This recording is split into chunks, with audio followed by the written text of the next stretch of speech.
İnqilabdan sonrakı dövr bilirəm hamınız üçün biraz çətinlik törədir. Belə yadınızda saxlayın. Rusiyada 1905-7, 1917 inqilab baş verdi. 1917-ci il inqilabı, yəni fevral inqilabı, İkinci Rus inqilabı adlanır. Bu inqilab monarxiyanın devrilməsi, yəni artıq çarın getməsi ilə müşayiət olundu. Deməli, 1917 inqilabı nəticəsində monarxiya son qoyuldu. Monarxiya nə idi? Tək nəfərin ağalığı, hakimiyyəti, mütləqiyyət. Yəni monarxiya son qoyuldu. Nikolay, 2-ci Nikolay hakimiyyətdən getdi. Bununla da iki hakimiyyətlik yarandı. Bir müvəqqəti hökumət, bir də Bakı Fəhlə Deputatlar Soveti. BFDS-ni biz bir dəfə də öyrənmişdik. 1905-6-cı illərdə mövcud olmuşdu. İndi də yaranıb müvəqqəti hökumət, bir də Bakı Fəhlə Deputatlar Soveti. Martda yaradıldı orqanlar. Fevralda inqilab oldu. Monarxiya devrildi. Martın 4-də, 6-sında müvəqqəti hökumətin Fəhlə Deputatlar Soveti yaradıldı. Onun ardından burada müvəqqəti hökumət bəzi tədbirlər görür. Məsələn, nəyi görür? Hansısa bir orqanlarını yaradır. Onun yaratdığı orqanlardan biri nə idi? İTİK, yəni İctimai Təşkilatların İcraya Komitəsi. İTİK, hansı ki, belə Bakıda, digər qəzalarda yerli nümayəndə idi. Yəni bunların orqanıdır, yerli nümayəndəli orqanı idi. 1917 martın əvvəlindən başlayaraq, yenə də başlayır həmin o müvəqqəti hökumət bəzi tədbirlər görməyə. Neyniyir? Məsələn, bəyannamə qəbul edir ki, hər cür ayrı-seçkilik qadağan olunsun, siyasi məhbuslara amnistiya verilir. Eyni zamanda bizim öyrəndiyimiz var idi, deyildi ki, 1844-də yarandı, 83-də ləğv olundu, 5-də yenidən bərpa olundu. Həmin o Qafqaz canişinliyi 1917-ci ildə ləğv olunur. Onun yerinə xüsusi Cənubi Qafqaz Komitəsi seçilir. Xüsusi Cənubi Qafqaz Komitəsi, oradan da bircə nəfər Məmməd Yusif Cəfərov seçilmişdi. Uşaqlar, xüsusi Cənubi Qafqaz Komitəsi ki var, xüsusi Cənubi Qafqaz Komitəsi. Yaradıldı 1917-ci ildə. Yəni bu 17-də yaradılmış orqanlara xüsusi diqqət edin. Demək 17-də canişinlik ləğv olundu martda. 9 martda xüsusi Cənubi Qafqaz Komitəsi yaradıldı. Komitə, komissarlıq, komitə ilə komissarlıq hər ikisi 17-də yaranmış orqanlar. 17-ci ildə demək əvvəl olubdu. Birinci yaranıb martda komitə, xüsusi Cənub Qafqaz Komitəsi. Çünki canişinliyi ləğv edir axı, yerində bir orqan yaratmalıdır. Bunun ardından yaradır komissarlıq, xüsusi Cənub Qafqaz Komissarlığı. Komissarlığın da gördüyü xarici siyasətdə ilk addım Ərzincan müqaviləsini imzalamaq idi. Belə yadınızda saxlayın ki, komitə nə vaxt yaranıb? Tez deyin ki, fevral inqilabı oldu, Rusiyada monarxiya devrildi, canişinlik martda getdi, demək yeni bir orqan yaranır. Bu orqan nədir? Komitə. Komitə yaranır deməli, fevral inqilabından sonra. Bəs yaxşı, onda bu komitə nə zaman devrilir? Demək, komitə də devrilməyi oktyabr çevrilişindən sonradır. Oktyabr çevrilişi olur, Rusiyada hakimiyyət dəyişikliyi, Sovetlər hakimiyyətə gəlir. Baxın, monarxiya onsuz da fevral inqilabından getmişdi. Çar hakimiyyəti getmişdi, amma ölkə daxilində inqilab baş verir, yəni çevriliş daha doğrusu və çevrilişin axirində hakimiyyəti Sovetlər əlinə alır. Bayaqdan Çar Rusiyası deyirdik, indi Sovet Rusiyası deyəcəyik və bizə ən çox çaşdıran məsələlərdən budur. Çar Rusiyası, Sovet Rusiyası, SSR. Uşaqlar, buna fikir verin. Əgər məsələn suallarda, testlərdə 1917-ci ilə qədər olan hadisələrdən danışsa Çar Rusiyası yaza bilər. 17-ci ildən sonra artıq Çar Rusiyası yazsa yanlış cavabdır. 17-nin oktyabr çevrilişindən sonra Sovet Rusiyası yaza bilər. Ondan qabaq Sovet Rusiyası qoysa yanlışdır. Və 1922 dekabrdan sonra SSR-dən danışa bilər. Ondan qabaq SSR-dən danışsa yenə yanlışdır. Ta ki 91-ə qədər. 91-dən sonra yenə SSR-dən danışa bilməz. Onu da artıq müstəqil Rusiya Respublikasından danışmalıdır. Yəni, demək Çar Rusiyası, Sovet Rusiyası, SSR bu anlayışlara fikir verin. Bir də demək, komitə oldu fevral inqilabından sonra martda yarandı, oktyabr çevrilişinə qədər mövcud oldu. Oktyabr çevrilişindən sonra yarandı, deməli, komissarlıq noyabrda, komissarlıq dekabrda Osmanlı'nın Ərzincan sazişini bağladı, yəni noyabrda yarandı, dekabrda Ərzincan sazişini imzaladı. Bu oldu komissarlıq. Sonra komissarlıq gedəcək, hərəsi gedir, onun yerinə başqası yaranır. Bunun yerinə Seym yaranacaq. Amma uşaqlar bir şeyə fikir verin. 17-də ikisi yaranıbdı. Komitə komissarlıq. Artıq Seym, yəni komissarlığın dağılmağı 18 fevraldır deyə, Seymin yaranmağı 18 fevraldır və Seymi mütləq yadda saxlayın ki, Seym AXC, ikisi də 18-də yaranmış bir qurumdur. Deməli, Seym yaranıb 18 fevralında, Seym dağılıbdı mayın 26-sında, hansı ki, deyirik, Seymin son iclası oldu və bundan da Seym dağıldı. Seym dağılır, Gürcüstan 2 dəfə çıxır bundan. Seymdə təmsil olmuşdu Cənubi Qafqaz deyəndə 3 dənə respublika nəzərdə tutulur. Azərbaycan, Gürcüstan, Ermənistan. Deməli, bu zaman Seym dağıldı Gürcüstan çıxmağınla və artıq yeni bir qurum yaranır. Bizdə hərəsi öz müstəqilliklərini elan edirlər, ayrılırlar Seymdən, yəni tərkibdən çıxırlar. 18-in 28 mayında bizdə də yaranmış qurum olur AXC, yəni Müstəqil Azərbaycan Respublikası. Şərqdə qadınlara seçki hüququ verən ilk demokratik dövlət hesab olunur. İlk demokratik müsəlman respublikası hesab olunur AXC. Demək, indi sizdən soruşuram. Demək, 1917-ci ildə Bulqeys inqilab nə zaman baş verdi, hansı ayda baş verdi? 1917. 17-nin fevralında. Fevral inqilabı nəticəsində hansı orqan devrildi, hansı orqan gəldi? Monarxiya devrilir. Demək, monarxiya devrilir. Ay, sağ ol. Monarxiya devrilir və Azərbaycan, yəni ümumiyyətlə neçə hakimiyyət qurulur? 2 hakimiyyət. 2 hakimiyyət qurulur. Biri nə olur, biri nə olur? Martın 4-ün 6-sını olan deyirsiniz. Aha. Müvəqqəti hökumət.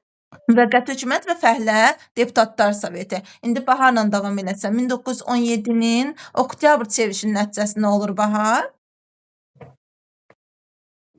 Burada komitə devrilir mən. Deməli, oktyabr çevrilişindən komitə devrilir. Bəs yaxşı, onda komitə devrilir. Noyabrda nə yaradılır? Komissarlıq. Komissarlıq yaradılır. Bəs komissarlıq özü nə vaxta qədər fəaliyyət göstəribdi? Bu fevrala kimi idi mən Fevrala kimi, bəli. Elə fevralda bəs nə yaradılır bunun yerində?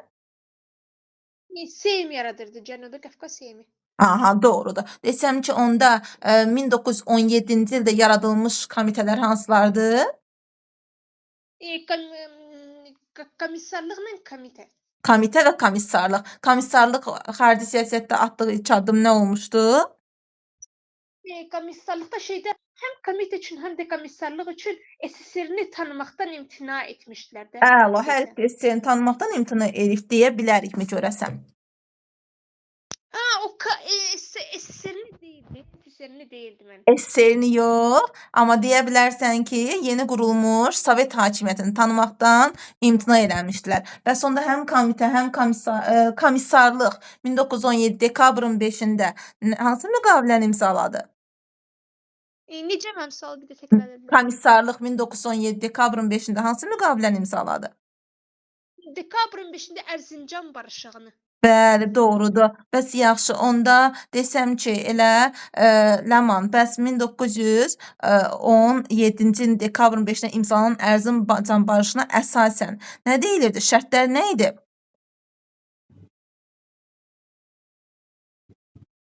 Ləman?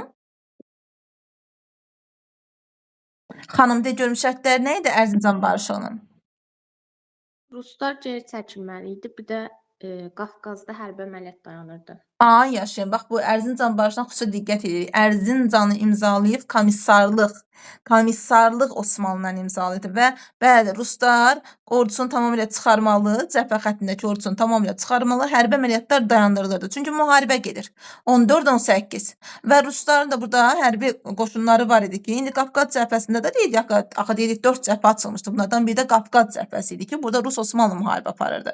İndi Ərzincan barışığından burada Ruslar hərbi əməliyyatları, yəni dayandırır, öz qoşununu geri çəkməli idi, doğrudur. Bəs yaxşı, onda desəm ki, bir də xanım, nə zaman artıq görürük ki, deməli, Cənubi Qafqaz Seymi fəaliyyət göstərir? 1918-də. 18-in fevralında, doğrudur. Seym necə orqandır? Qanun verici yoxsa icra edici? Qanunverici, Bəs AXC-də parlament qanunverici yoxsa icra edici? icra edici, Xeyr, parlament də elə Seym kimi qanunverici orqandır. Milli Şura, parlament necə orqandır? qanunverici. Qanunverici orqandır. Bəs icra edici orqan hansı olubdur AXC-də? Bilmirəm. Hökumət kabinetləri. Hökumət kabinetləri icra edici orqanı idi. Bəs de görüm onda nə zaman görürük ki, Brest-Litovski sülh müqaviləsi imzalandı? 1918-in 3 martında. O Brest-Litovski müqaviləsinə əsasən Rusiya nə edirdi? Birinci Dünya müharibəsindən çıxırdı. Aha, bax bir şeyə diqqət edin. Sual düşsə ki, Qafqaz cəbhəsində hərbi əməliyyatların dayandırılmağı bu Ərzincan barışığıdır. Amma sual düşsə ki, deməli Rusiya hərbi əməliyyatları dayandırır və Birinci Dünya müharibəsindən çıxır. Bu Brest-Litovski müqaviləsidir. Və elə bu müqaviləyə əsasən San Stefano Berlində Rusiyanın ələ keçirdiyi hansı əraziləri geri qaytarırdı?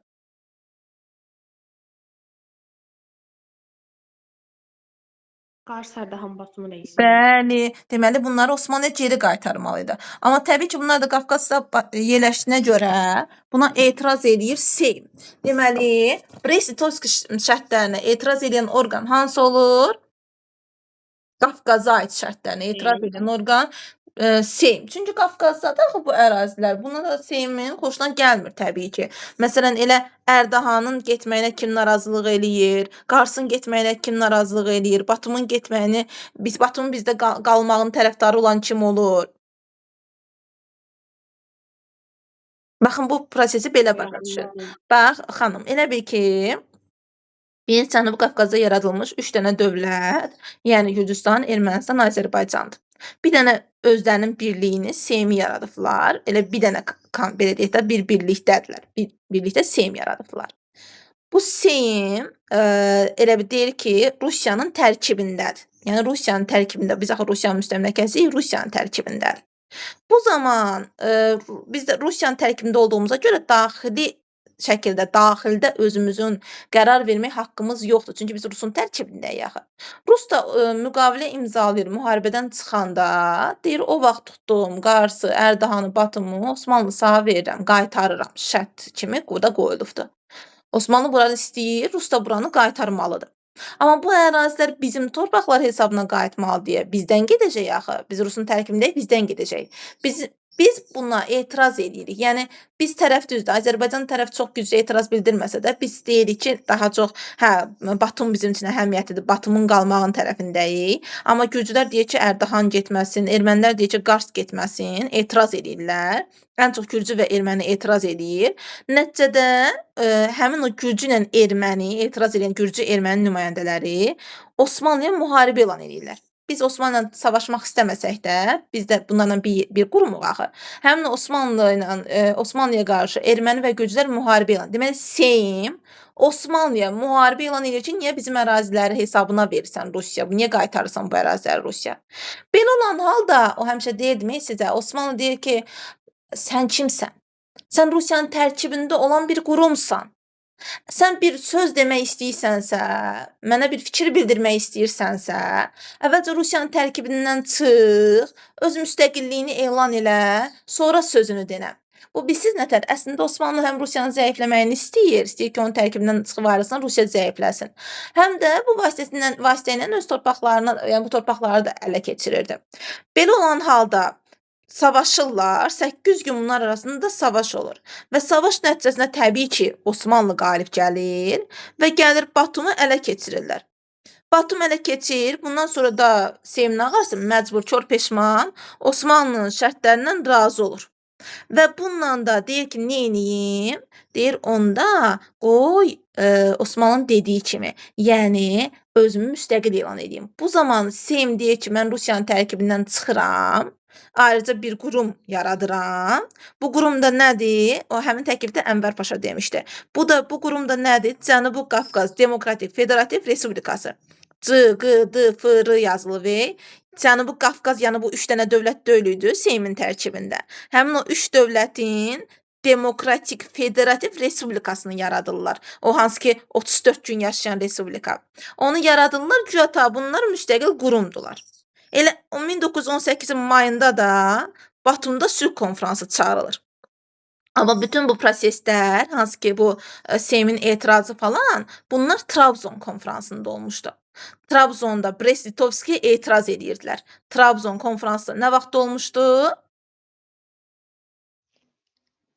1918-ci il martın 14-ündə. Ay, sağ ol. 14-də başlayıb ta ki aprelin 13-nə qədər, yəni bir ay davam eləmişdi bu konfrans. Deməli, sual sizə ən çox nə yöndə düşəcək? Yazaq ki, məsəl üçün 1918 martdan aprelə qədər Trabzon konfransında Osmanlı dövləti Seym qarşısında hansı tələbləri qoydu? Hansı tələbləri qoydu? Situasiya şəklində gələ bilər.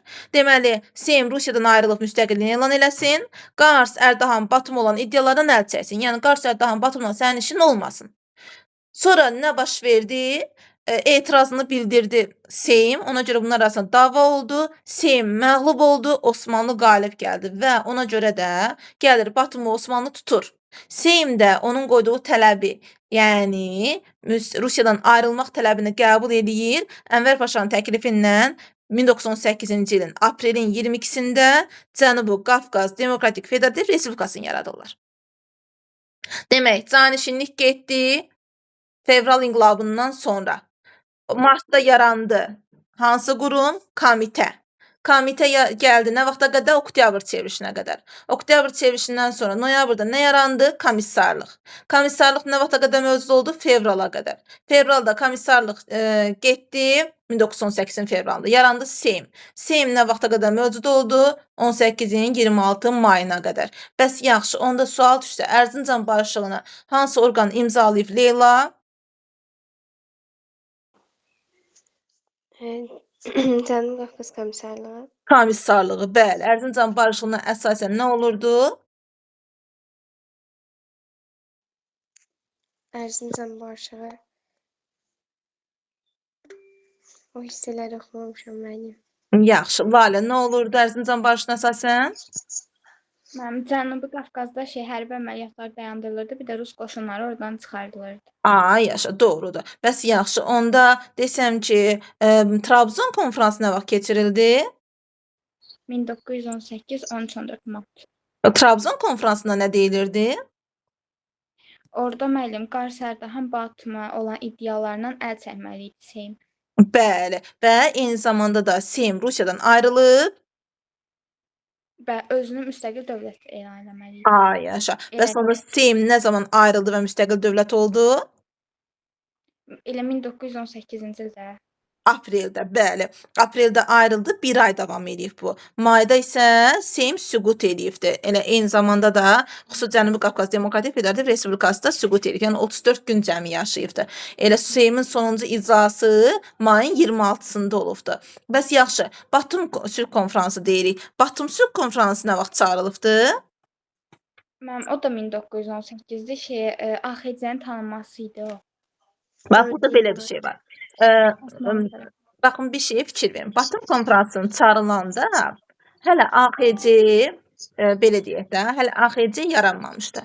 Batum konfransının çağırılmasının məqsəd, o hansı ki, Cənubi Qafqaz Demokratik Federativ Respublikası yaranmışdı, onunla Osmanlı arasında olan münaqişələri həll eləməkdir. Bir dənə səsləri bağlayın, sonra sizə sual verin də asın. Bir dənə buranı da deyim. Demək, Batum konfransı çağırılanda məqsəd Osmanlı ilə o Cənubi Qafqaz Federativ Respublikaları arasında olan mübahisələri həll eləməyidir. Və burada Osmanlı dövləti Seymi günahlandırıraq ki, Seymin günahı üzündən dava oldu, 8 günlük müharibə oldu. Həmin müharibədə deyir, mən itkilər verdim. Ona görə mənə yeni ərazilər verin deyir, Osmanlının gözü doymur. Yeni ərazilər verin. Və təbii ki, burada gücünlə erməni kəskin etiraz bildirir ki, nə deyirsən, nə qədər ərazi verəcəm, mən olsa hələ Qars, Ərdahan, Batumu alırsan, hələ bir yeni ərazi də istəyirsən. Azərbaycan nümayəndələri isə Bakıda törədilən qırğınların qarşısının alınmasını Osmanlıdan xahiş edir və deyir ki, Bakıdan bu erməniləri, yəni bu qırğın törədənləri və çıxarmayınca, buna qarşı bir tədbirlər görməyincə, mən bu federasiyanı tərk edəcəm. Batumda bu danışıqlar gedir. Hansı ki, biz çünki deyirik ki, Batum müqaviləsi var uşaqlar, Batum sülh konfransı var. Batum sülh konfransıyla müqaviləni səhv salmayın. Eynidir olmağına, eyni bir prosesdir. Amma konfransda müqavilə imzalanıb. Yəni birinci konfransa çağırırlar mayda. Burada hələ AXC elan olunmamışdı. AXC 28 mayda yaranıbdı, axırda yaranıbdı. Sonra artıq AXC yaranandan sonra iyunun 4-də onda artıq Batumda müqavilə imzalanıbdı. Artıq Batum müqaviləsini imzalayıbdı AXC.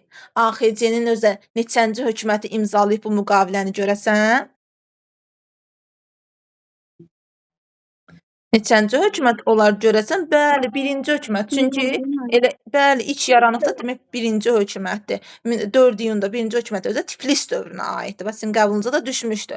Tiflis dövrünə aid birinci hökumət və bunun hərbi şərtlərinə əsasən də Osmanlı bizə yardım edirdi. Ona görə bunu hərbi müqavilə də adlandırmaq olar.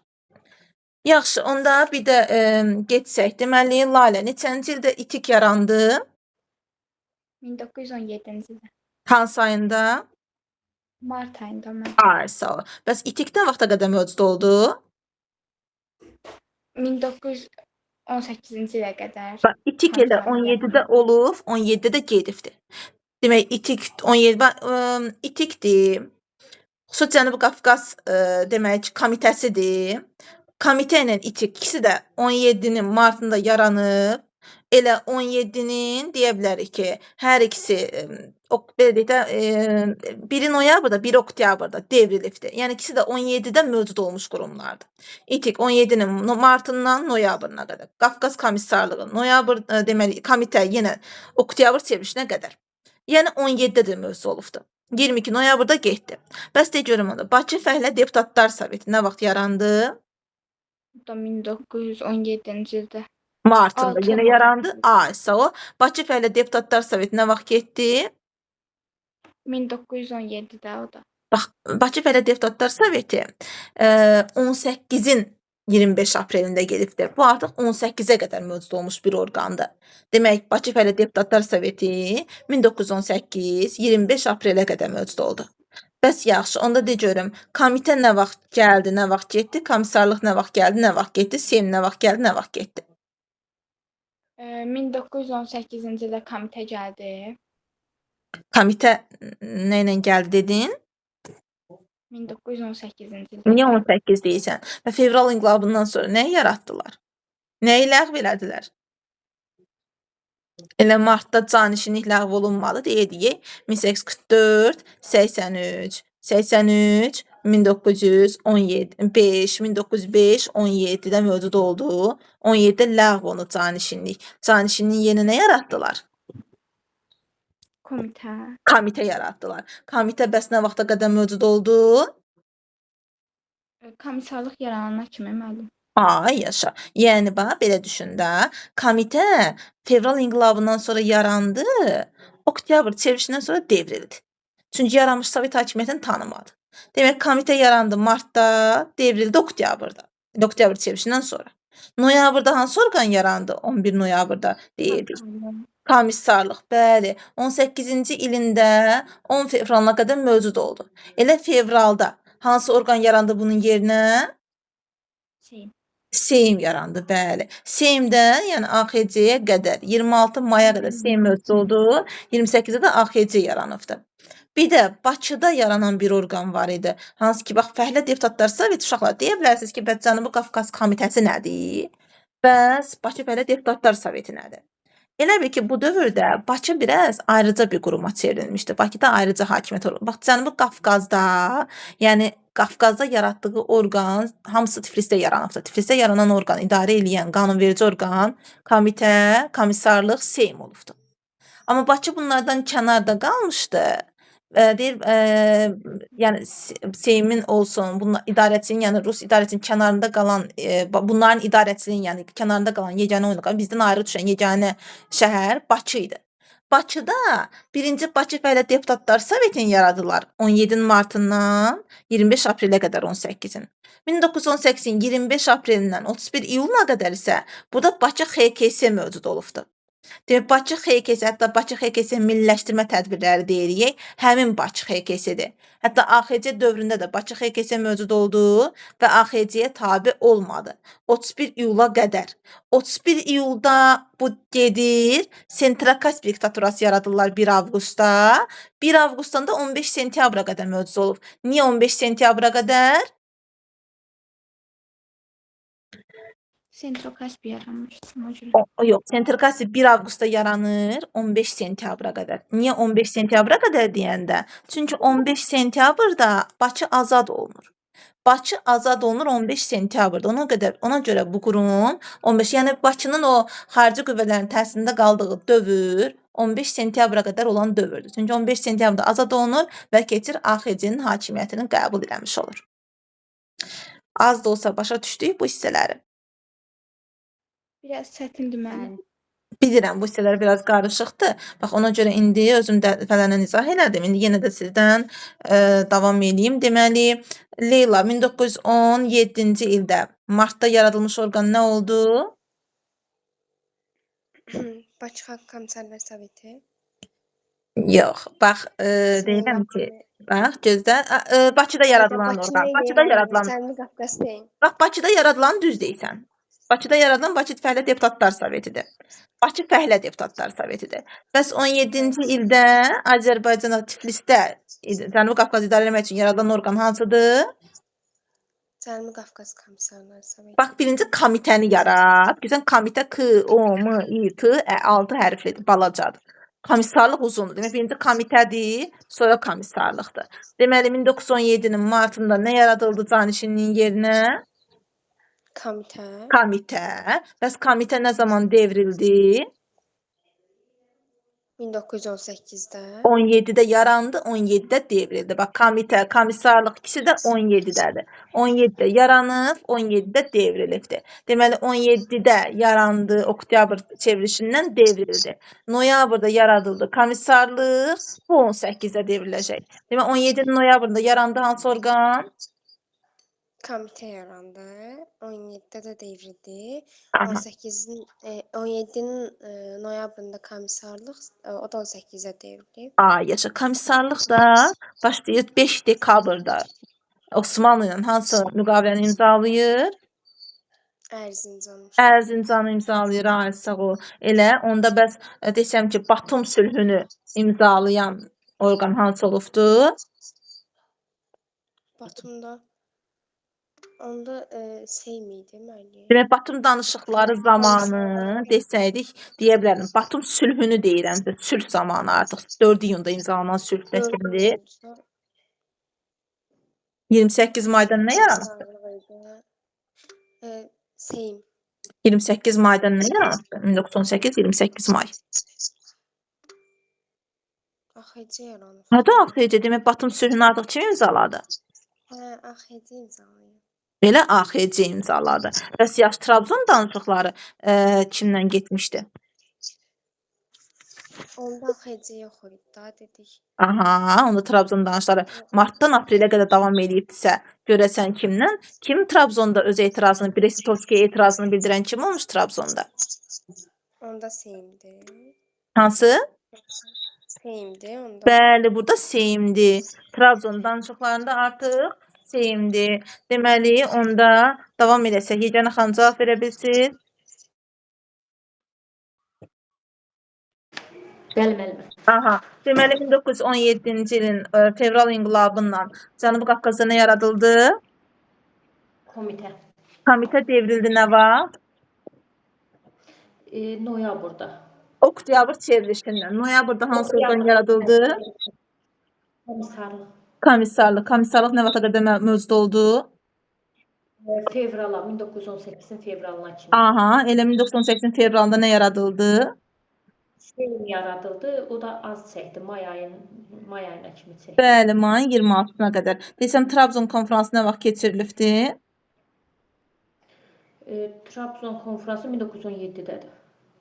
Trabzon deyirəm, Ərzincan demirəm, Trabzon konfransı. Hə, 1918. 18-in hansı aylarıdır? Aprel. Mart, aprel ayları Trabzonda. Onda Trabzonda iştirak edən orqan hansıdır?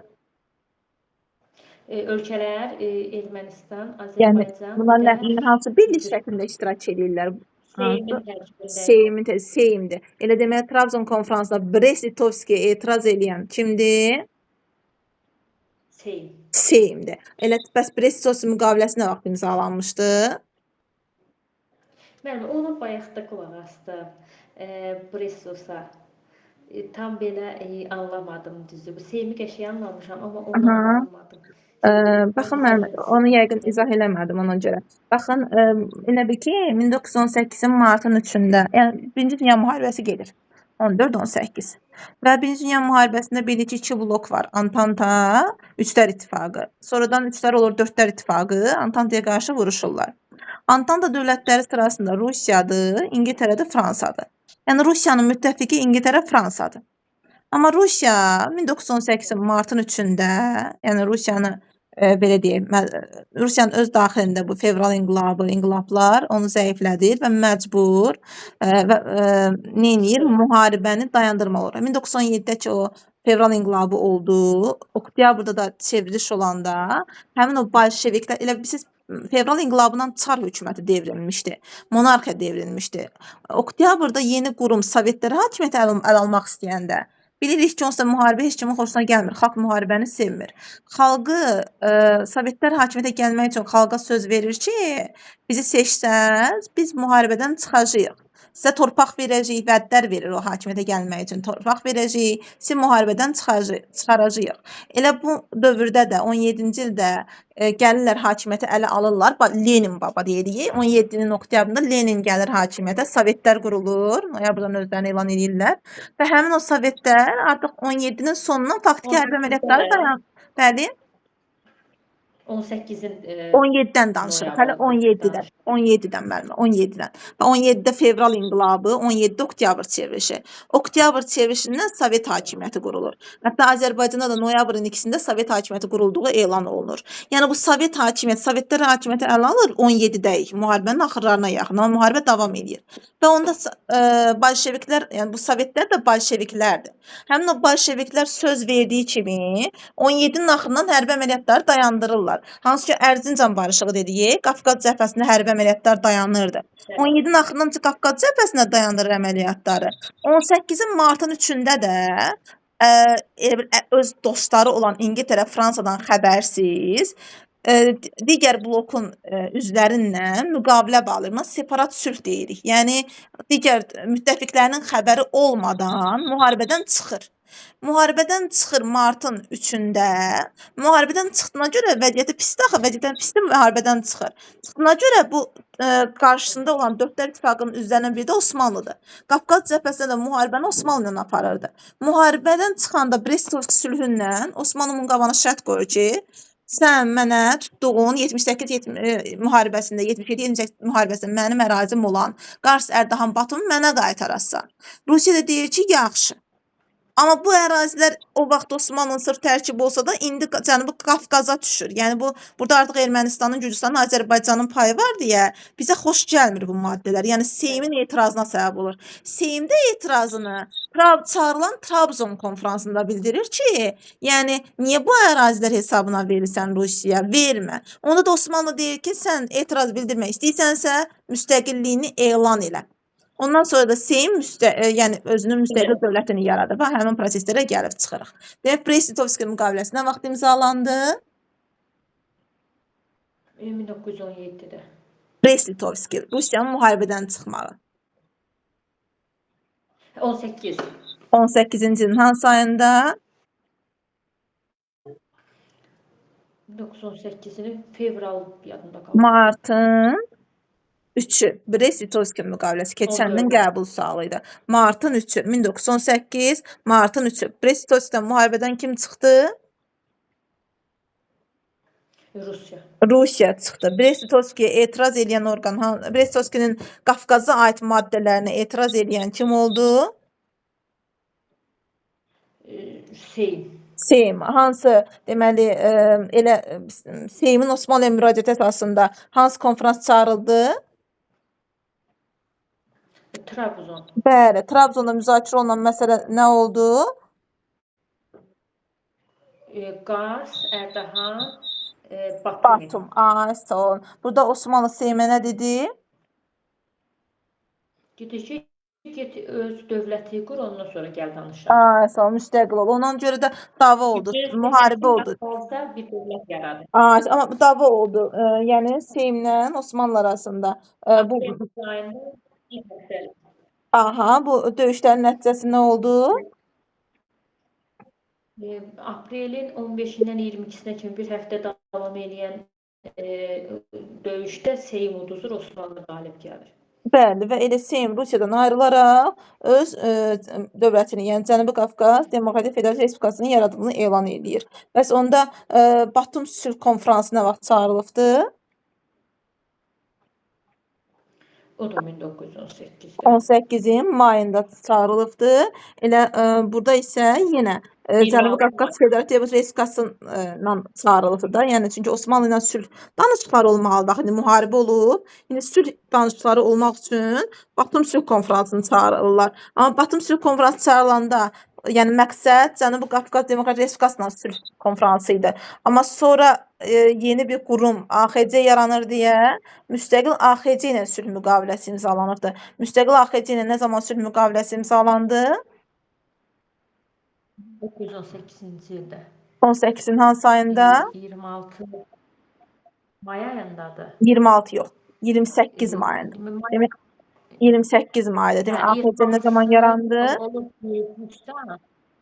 Hə, 28 mayda yaranır. Amma 26-sı Respublika olur Gürcüstan, 28-i olur Azərbaycan, 29-u da olur Ermənistan. Artıq Respublika olurlar. Evet. 28-i AXC ilə bağlı. Respublikasını yaradır. Bu deməli öz respublikasını yəni 28 mayda AXC yaranır. 4 iyunda da Osmanlı ilə Batum sülhünü imzalayır. Demək 4 iyundursa bu AXC-nin birinci hökumətinə və Tiflis dövrünə aid. Tiflis dövrü. Ümumiyyətlə AXC-də neçə dövr olubdu? 4. Yox, dövr deyirəmsə, yəni harda da neçə yerdə fəaliyyət göstərib demək istəyirəm. Zeynəb hansılardır?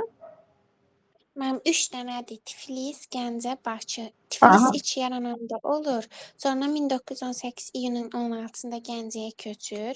Sonra 1918 sentyabrın 17-sində də Bakıya köçür. Ay, yaşa, doğrudur. Deməli, Tiflis, Gəncə, Bakı dövrü. Bax, bununla bağlı suallar çox gəlir. Tiflis dövrü, Gəncə dövrü, Bakı dövrü. Demək, Gəncə azad olunana qədər, yəni qoşunlar Gəncəyə gələnə qədər bu olub Tiflis dövrü. Yəni qoşunları Gəncəyə gələnə qədər Tiflis dövrü. Yəni 16 iyuna qədər də tam olaraq da 16-sına qədər. aha, bu olub Tiflis dövrü. Bəs AXC-nin ilk paytaxtı haradır? Tiflisdə az qalır da 4-dən 16-sına. 4-dən yox, 28 mayda Tiflisdə elan olunub AXC. AXC 28 mayda yaranıb axı 4 iyun müqavilədir. 28-dən düz martın deməli mart nədir? İyunun 16-sına qədər Tiflisdə olub, bəli. Deməli, onda AXC-nin ilk paytaxtı hansı şəhərdir? İlk paytaxtı Tiflis olur da onda. Tiflisdə yaranıb axı. Düzdür Zeynəb? Mən deyirəm, Xeyr, Gəncədir. Aha, nəyə görə Bahar? çünki məndə bizim axı bir şeydə neydi? Şeylərin də axı neydi? Gürcüstanlıların Ay, sağ. bizim tərkib Didqor döyüşü nə vaxt olmuşdu Bahar? 1121-ci ildə. Və Tiflis müsəlman əmiri nə vaxt ləğv olunmuşdu? 1120-də. Bəs Tiflis quberniyası nə vaxt yaradılıbdı? Qutayis Tiflis Dərbənd Şamaxı 1846-da. Neçə? 1846. Aha, bəs Gürcü İmretiya quberniyası nə vaxt idi? O 1840-dan 44-ə kimi idi. Ay, yaşa. Deməli, burada diqqət edirik ki, nəyə? Tiflis artıq bizdən ayrı düşübdür. Yəni bizim ərazimiz deyil, Gürcüstanın ərazisidir. Gürcüstanın ərazisi olduğuna görə də biz orada özümüzün paytaxtımızı elan edə bilməzdik. Yəni orada yaranmış ola bilərik. Elənə qalsa baxın, komitədə, komissarlıqda, Seymdə, AXC-də hamısı Tiflisdə yaranıbdı. Çünki həmin dövrdə mərkəz Tiflis idi. Yəni Cənubi Qafqazda əsas mərkəz Tiflis idi.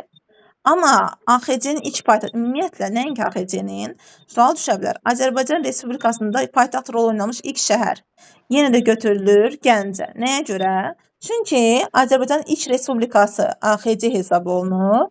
Elə AXC də ilk respublika olduğuna görə onun ilk paytaxtı Gəncədir. Demək, ilk mərkəz düşsə, AXC-nin ilk mərkəzi Tiflisdir, amma ilk paytaxtı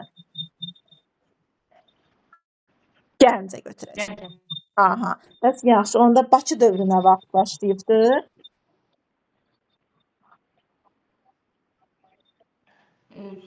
Avqustdan da, sentyabrdan daha doğrusu. Sentyabr. Bakı nə zaman azad olunur? Səsləri bağlayaq. Bir dənə siz Yeganə Məmmədə qalxın. Həm 1918-ci ildə sentyabrın Bakı nə vaxt azad olundu? Bahardır. 15 sentyabrında mən. Bəli, 15 sentyabrda Bakı azad olundu. 17 sentyabrında paytaxt Bakıya köçdü. Demək, artıq 17 sentyabrdan etibarən paytaxt Bakıdır. AXC artıq 17 sentyabrdan etibarən Bakıda fəaliyyət göstərir və 15 sentyabrda da bununla da artıq Bakı quberniyasında olan qırğınlar dayandırıldı. Elə desəm ki, neçənci ildə bizə qarşı soyqırım həyata keçirildi? 31 mart ayında başlayır da 1918-ci ildə. 18-in martında, 31 martda doğrudur. Bunlar başladılar 31 martda. Bəs nə zaman Bakıda demək soyqırım dayandı? Sentyabrın 17-sində artıq 15-i seçiləndən sonra Baxın, burada belə bir məqam var. dayandı. Biri var Bakıda qırğınların dayanmağı, biri var Bakı quberniyasında qırğınların dayanmağı. Bakı quberniyası nə vaxt yaradılmışdı? Bakı quberniyası 1844. Görəsən 44-dürmü həqiqətən? Başqa, Bahardan başqa. Leyla görün. 59'da idi müəllimə. Şamaxının mərkəzi Bakıya köçəndə. Bəli, 1859-da. Doğrudur. Baxın müəllimə, Bakı quberniyası deyəndə tək Bakı nəzərdə tutulmur. Dərbənd ləğv olunub deyə o ərazilər, eyni zamanda məsəl üçün Quba qəzası, bunlar Bakının tərkibidir. Şamaxının mərkəzi köçüb Şamaxı, bunlar hamısı Bakı quberniyasının tərkibidir. Və Bakı quberniyasında 1918-ci ildən qırğınlar törətdilər. Yəni bu təkcə Bakını əhatə eləməyib axı. Şamaxını, eyni zamanda Bakını, Qubanı, Quba qəzasında, yəni bu qəzaların hamısında qırğınlar olurdu. Bəli. Elə bax burada biri var Bakıda qırğınların dayanmağı, biri var Bakı quberniyasında dayanmağı. Bakıda qırğınlar davam eləyibdi aprelin 2-sinə qədər. Aprelin 2-sinə qədər qırğınlar olubdu. Amma Bakı quberniyasında qırğınlar nə vaxta qədər mövcud olubdu? Bakı quberniyasında. Sentyabrın, yəni Bakı azad olunana qədər. Sağ olun. Bəs yaxşı, onda desəm ki, nəyə görə bizə qarşı milli qırğın siyasətini həyata keçirdilər? Soyqırımı həyata keçirdilər. Niyə? Bu görünüm. Leyla, deyə bilərsənmi? Nəyə görə soyqırımı həyata keçirdilər? İnsanların əzmini qırmaqda, yəni razılaşmırdılar. Dəqiq bilmirəm müəllim. Düz deyəcək, gəlmə, o da var, amma başqa da bir şey var idi. Bahar, nə idi bu? Çünki müəllimə onlar idi, həm o evliliyə gəmisinin imtihanı idi, həm də ki müsavatın sosial bazısını məhv etməyə istəyirdi. Yaxşı, bax, doğrudur. Həmişə biz aylanda bizim başımızı nəyinəsə qatırlar. Deməli, xalqın mübarizə əzmini qırmaq, müsavatın sosial bazasını zəiflətmək, məhv eləmək məqsəddir. Amma bəhanə Evelina gəmisinin tərk islah olunması olmuşdu. Və sonda xalqın mübarizə əzmini qıra bildilərmi xanım? Xeyr, Əksinə, daha da çoxaldı. qan görəndə qorxmuyoruz, nabarot qızışıyoruz. Bəli, daha da çoxaldı və bizim nəyə olan inamımız qırıldı və nə olmaq istədik? Rusiyaya olan Ruslara inamımız. olan inamımız. Bəli, muxtariyyətə olan inamımız qırıldı. Müstəqil dövlət yaratmaq şüarımız Sağlıq gündəmə istədik. gəldi və dedi ki, mütləq müstəqil olmalıyıq. Təkrara xanım, Rusiyaya olan inamımız qırıldı. muxtariyyətə olan Yox, inamımız qırıldı. Müstəqil dövlət yaratmaq şüarımız gündəmə gəldi. Yaxşı. De görüm onda bir də Ay xanım 1917-ci ildə Nəsibə Yusifəlinin başçılığı ilə demək hansı partiya yaradılmışdı?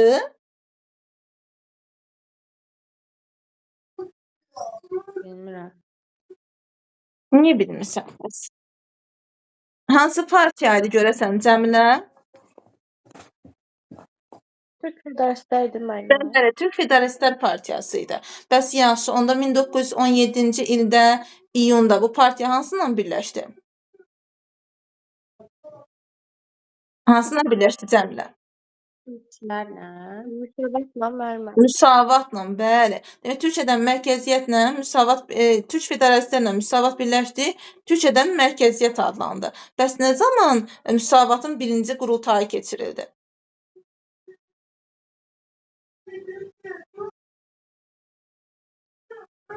Bu nə cür dərs oxumaqdır? Lalə, nə zaman qurultay keçirildi? 1905-də müəllim. Birinci qurultay, müsavatın birinci qurultayı deyirəm.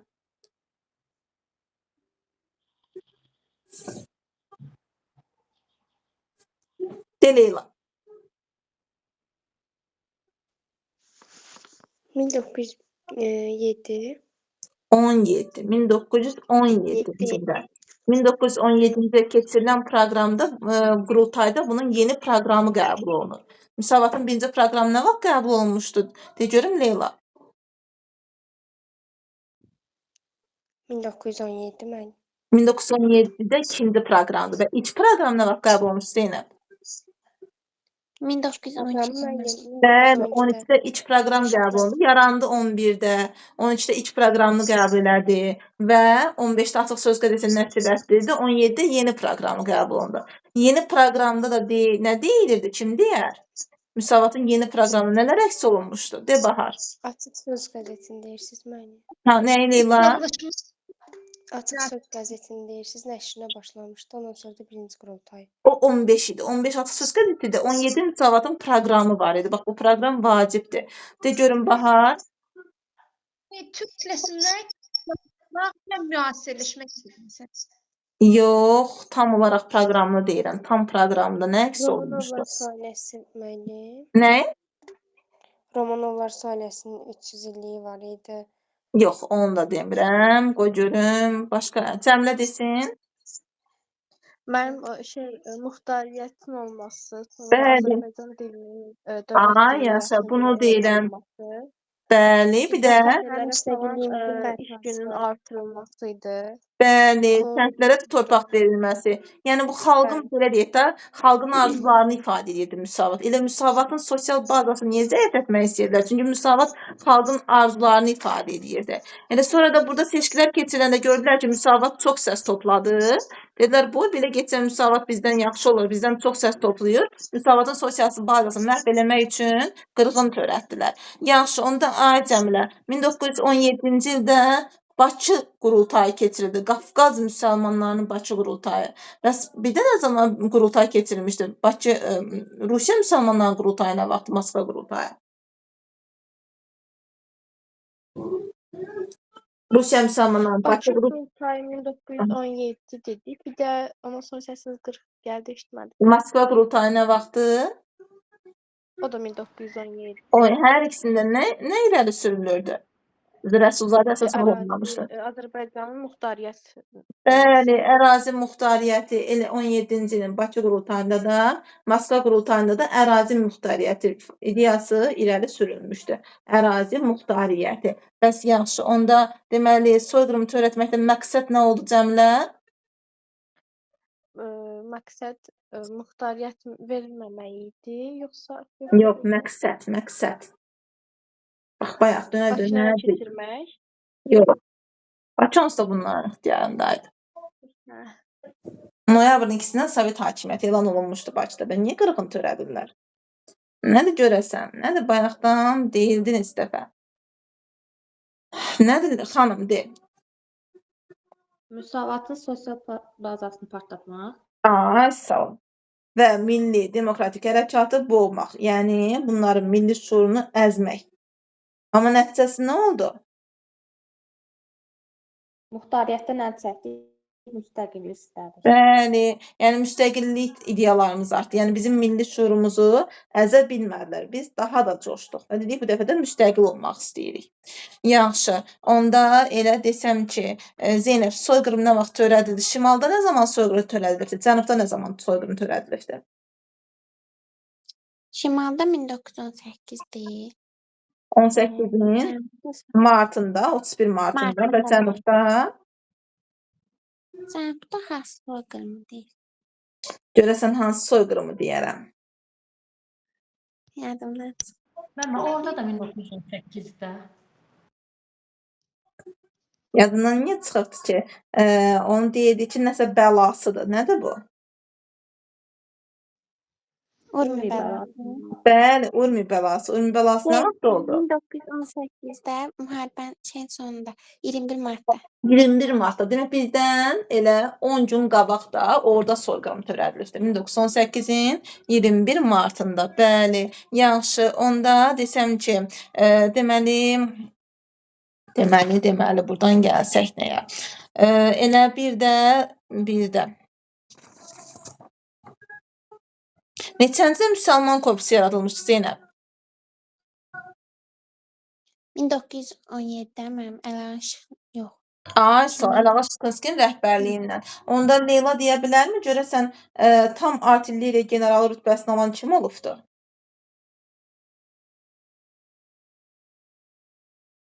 Birinci Dünya müharibəsi dövründə qəhrəmanlarımız var idi. Buradan tam artilleriya generalı rütbəsini alan kim olmuşdu? Deyəsən Səməd bəy Mehmandarov idi. Yaşa. Bəs onda artilleriyanın mütəxəssisi, Petrogradın toplarla müdafiəsi işləyir. Müsəlman korpusunun rəhbəri kim olmuşdu?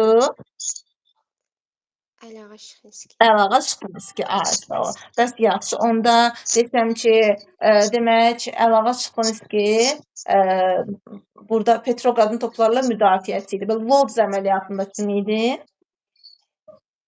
Lodz əməliyyatında. Bunu bilmədim. Tam artilleriya mütəxəssisi Müqəddəs Georgi silahından təltif olunmuşdu. Səməd bəy Mehmandarov. Bəs yaxşı. Onda ilk hərbi topoqraf kim olubdu? İlk hərbi topoqraf. Topoqrafı Vəkilov demişdik.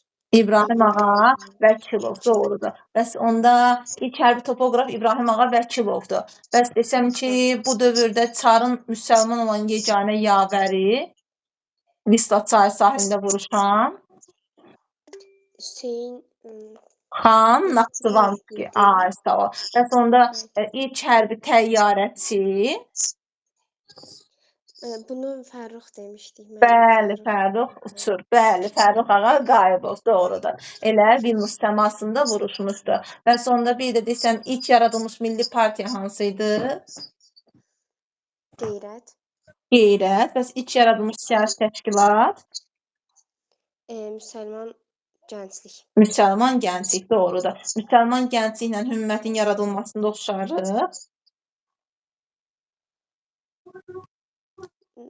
Müstəmləkə Sovetdən. Yox, hər ikisinin yaradıcılarından biri kim olubdu?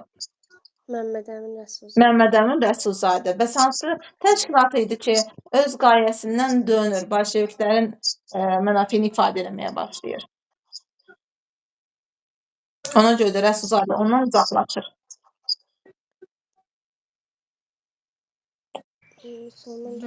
Hümmət idi də. Bəli, hümmət idi, doğrudur. Deməli, öz qayəsindən dönən hansı oldu? Hümmət. Elə Rəsulzadə niyə ondan uzaqlaşdı?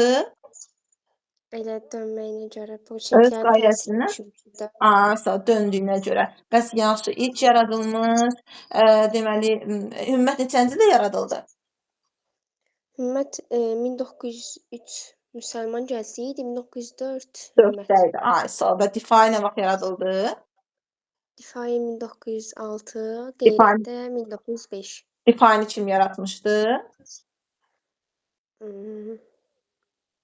Ağayev idi bu. Bəli, bu şəxs Qurban Universitetində təhsil almış şərqşünas idi. Əhməd bəy Ağayev. Elə müsəlmanların döyüşkən partiyası hansı idi? Soyqırıma qarşı yaradılan partiya hansı idi? Difai idi mən. Difai. Və hansı partiyalar idi ki, bunların şüarında muxtariyyət var idi? Muxtariyyət qeyrətdə var idi. Hı. Bir də Difai birləşənlər var idi. Eyni qayədən çıxış edilər, birləşdilər. Onlar hansılardı? birləşdilər. Birləşənlər hansılar oldu? 1917-də hansılar birləşdi? Eyni qayədən çıxış elədiyinə görə. Bəli, müsavatla müsavat Müsavat və birləşmişdi. Türk federalistlər. Demək onlar da muxtariyyət ideyalarından çıxış edibdilər. Elə Rusiya müsəlmanlarının Bakı qurultayı nə vaxtı, Moskva qurultayı nə vaxtı? Moskva 1917-də idi. Bakı 1905. İşte 1917'de. O 1905 olanlar eləcə Rusiya müsəlmanlarının qurultayıdır. Elə bil ki, biri var, bunlar gedib Sankt-Peterburgda, Nijni Novgorodda qurultay keçiriblər, Rus müsəlmanları ümumi. Bir də var ki, bunların Rusiya müsəlmanlarının Bakı qurultayı var. Bir də Moskva qurultayı var. Yəni Sankt-Peterburg, Nijni Novgorod olan 5-6-6 dediyimiz idi. Amma Bakı qurultayında da, Moskva qurultayında da 1917-ci bunlar yəni muxtariyyət deyiblər Rusiya Rəsulzadə başçılığına deyiblər Rusiya federasiya olsun, Azərbaycana da burada muxtariyyət verilsin. Və nə zaman muxtariyyət olan inamımız qırıldı və müstəqil olmaq istədik? Soyqırım törədiləndə 1918-də. Sağ ol, bəs yaxşı. Onda elə desəm ki, bir də demək neçənci ildə, demək oradan bir görürüm, neçənci ildə ilk dəfə Azərbaycan Millət İfadəsini hansı qəzet işlətdi?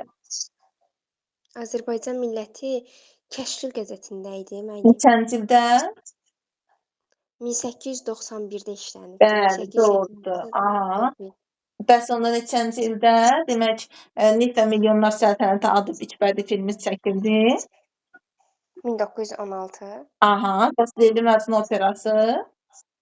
Leyli Məcnun 1908. Bunlardan hansı Birinci Dünya müharibəsi dövrünə düşür? 1916. Bəli, bəs yaxşı, onda Arlalə. Deməli, neçənci ildə demək, İsmailiyyə Xeyriyyə Cəmiyyəti, Təzəppir Şah Məscidi, Kaspi Açıq Söz qəzetlərinin redaksiyası dağıdılırdı? Lalə, bunlar nə vaxt dağıdılırdı?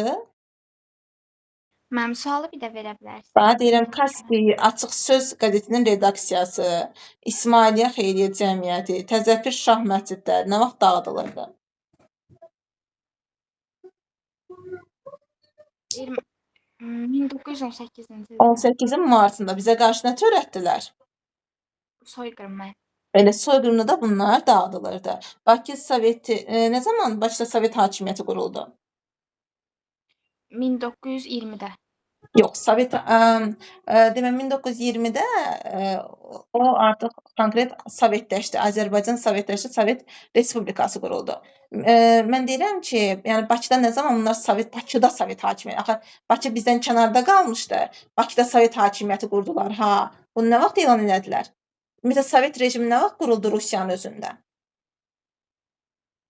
1920-də quruldu özü. 17-ci il, bax, SSR-in ya da ki, Sovet Respublikasını demirəm. 1917-də bolşeviklər çevriliş elədi və Rusiyada bolşeviklər hakimiyyətə gəldi. Yəni oktyabr çevrilişindən Sovet hakimiyyəti quruldu. 17-ci ildə elə noyabrın 2-sində də Bakıda Sovet hakimiyyətinin qurulduğunu elan edər. Yəni Bakı bizdən kənara düşdü. Bakıda Sovet hakimiyyəti quruldu. Aha, elə onda sual düşsə ki, bu dövrdə bizdən kənarda qalan yeganə şəhər idarəçimizdən Bakı idi ki, Sovetlərin hakimiyyətində idi. Və sonda Bakı Soveti müsəlman türk əhalisinə qarşı soyqırım törətməkdə məqsədi nə idi?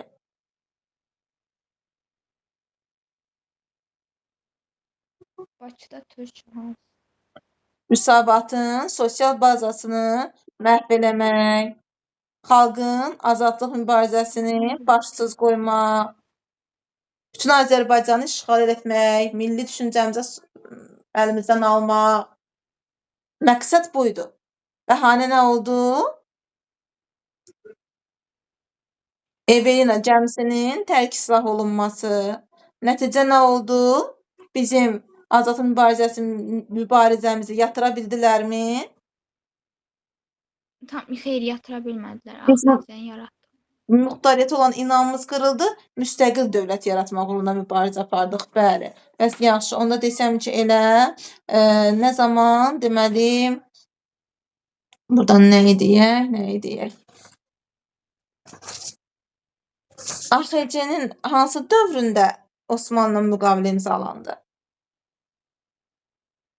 4 iyunda olmuşdu mənim Hansı Gəncə dövrünə dövründə. düşür? 16 iyunda Gəncəyə gəlibdi. Onda 4 iyun hansı dövrə düşər? İlk dövrü. Tiflis dövrünə, bəli, Tiflis dövrünə. Bəs desəm ki, elə Nuri Paşanın başçılığı ilə Osmanlı dövləti nə zaman bizə Gəncəyə gəlir və burada hökumətə etimadsızlıq göstərir?